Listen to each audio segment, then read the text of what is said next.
പ്രിയ പ്രേക്ഷകർക്ക് സീരിയൽ ന്യൂസിലേക്ക് സ്വാഗതം. കൂടുതൽ സീരിയൽ ന്യൂസുകൾ അതിവേഗം ലഭിക്കുന്നതിന് ഈ ചാനൽ സബ്സ്ക്രൈബ് ചെയ്യുക. ബെൽ ഐക്കൺ മറക്കാതെ ക്ലിക്ക് ചെയ്യുക. വീഡിയോ ഇഷ്ടമായി എങ്കിൽ ലൈക്ക് ചെയ്യാൻ മറക്കരുത്.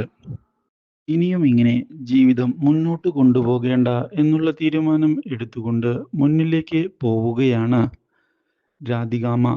അതിനുവേണ്ടി ഉറക്കഗുളിക എടുത്ത് കഴിക്കുന്നതിനുള്ള തീരുമാനം എടുക്കുകയും ചെയ്യുന്നു. ഇതേ സമയം ഈ കാര്യങ്ങൾ ഒന്നും അറിയാതെയാണ് ഗോവിന്ദ് കാര്യങ്ങൾ മുന്നോട്ട് കൊണ്ടുപോകുന്നത്. തനിക്ക് താൻ ചോദിച്ച ചോദ്യങ്ങളുടെ ഉത്തരം ലഭിക്കണം എന്നുള്ള കാര്യം അറിയിച്ചതിനെ തുടർന്ന് അത് തനിക്ക് തുറന്നു പറയാൻ സാധിക്കുകയില്ല എന്നുള്ള കാര്യം അറിയിച്ചിരിക്കുകയാണ് വിജയലക്ഷ്മി. ഇതോടെ അവിടെ നിന്ന് ഇറങ്ങിപ്പോവുകയാണ് ഗോവിന്ദ് ചെയ്യുന്നത്. ഗോവിന്ദ്, ഇനി നിങ്ങളോട് സംസാരിക്കാൻ എനിക്ക് താല്പര്യമില്ല.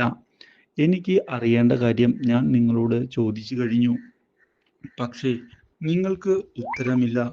അങ്ങനെയുള്ള ഒരാളോട് ഞാൻ എന്തിനാണ് സംസാരിച്ച് സമയം കളയുന്നത് എന്ന് ചോദിക്കുകയും അതുകൊണ്ട് തന്നെ അവിടെ നിന്ന് പോവുകയും ചെയ്യുന്നു. മാത്രവുമല്ല, ഇനി എന്തു ചെയ്യും എന്ന് ഗോവിന്ദ് ആലോചിക്കുകയാണ്. പക്ഷേ ഇതേ തുടർന്നാണ് ഗോവിന്ദിനെ ഞെട്ടിച്ചുകൊണ്ടുള്ള വഴിത്തിരിവ് ഉണ്ടാകുന്നത്.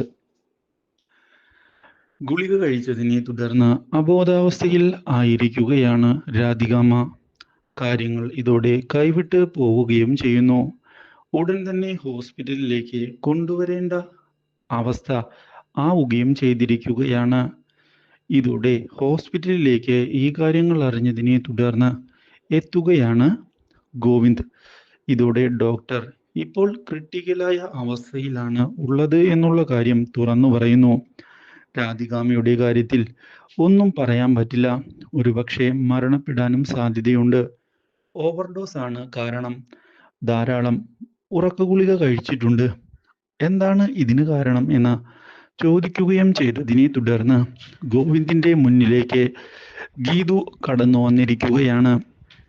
രാധികാമ്മയുടെ കള്ളത്തരമെല്ലാം പുറത്തായതിനെ തുടർന്നാണ് രാധികാമ്മ ഇങ്ങനെയൊരു നീക്കം നടത്തിയത് എന്നുള്ള കാര്യം അവർക്ക് ഉറപ്പാകുന്നു. മാത്രവുമല്ല, ഇതേ തുടർന്ന് എങ്ങനെയെങ്കിലും രാധികാമ്മയെ ജീവിതത്തിലേക്ക് തിരികെ കൊണ്ടുവരണം എന്നുള്ള കാര്യം ഡോക്ടർമാരോട് പറഞ്ഞിരിക്കുകയാണ് ഗോവിന്ദ്. ഞങ്ങളുടെ മാക്സിമം ഞങ്ങൾ ശ്രമിക്കാം എന്നുള്ള കാര്യം ഡോക്ടർമാർ ഉറപ്പ് നൽകി അവിടെ നിന്ന് പോവുകയും ചെയ്യുന്നു. ഇതേ തുടർന്നാണ് ഭാഗ്യം കൊണ്ട് രക്ഷപ്പെടുന്നതിനായി രാധികാമ്മയ്ക്ക് സാധിക്കുന്നത്. ഇതോടെ രാധികാമ്മയെ ചെന്ന് കാണുന്ന ഗോവിന്ദ് എന്തുകൊണ്ടാണ് ഇങ്ങനെയൊരു ഡിസിഷൻ എടുത്തത് എന്ന് ചോദിക്കുന്നു. നീ എന്നെ നിന്റെ സ്വന്തം അമ്മയായി കാണുന്നില്ല എന്നും എനിക്ക് പറ്റിയ തെറ്റുകളെല്ലാം എടുത്തു വെച്ച് നീ എന്നെ ക്രൂശിക്കാനാണ് ശ്രമിച്ചത്.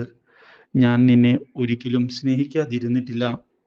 നിന്നെ നിന്റെ അമ്മ ഉപേക്ഷിച്ചു പോയപ്പോൾ നിന്റെ കൂടെ നിന്നത് ഞാനാണ്. എന്നിട്ടും ഇപ്പോൾ നിനക്ക് എന്നെ വേണ്ട എന്നുള്ള തീരുമാനമാണ് എടുക്കാനുള്ളത് എങ്കിൽ പിന്നെ ഞാൻ ജീവിച്ചിട്ട് എന്താടാ കാര്യം? മരിക്കുന്നത് തന്നെയല്ലേ കാര്യം? അതുകൊണ്ട് തന്നെയാണ് ഞാൻ എൻ്റെ ജീവിതം അവസാനിപ്പിക്കുന്നതിനായി ശ്രമിച്ചത്. എനിക്കിനി ജീവിക്കണ്ട എന്ന് രാധികാമ്മ തുറന്ന് പറയുകയും ചെയ്യുന്നു. ഈ കാര്യം അറിഞ്ഞതിനെ തുടർന്ന് ആകെ ഞെട്ടിപ്പോകുന്ന ഗോവിന്ദ് ഇനി എന്ത് ചെയ്യണം എന്നറിയാതെ പകച്ചു പോവുകയും രാധികാമ്മയോട് ക്ഷമ ചോദിക്കുകയും ചെയ്തിരിക്കുകയാണ്. ഇതോടെ രാധികാമ്മ തൻ്റെ തന്ത്രം ഫലിച്ചു എന്ന് മനസ്സിലാക്കുകയാണ്. Do like, share and subscribe.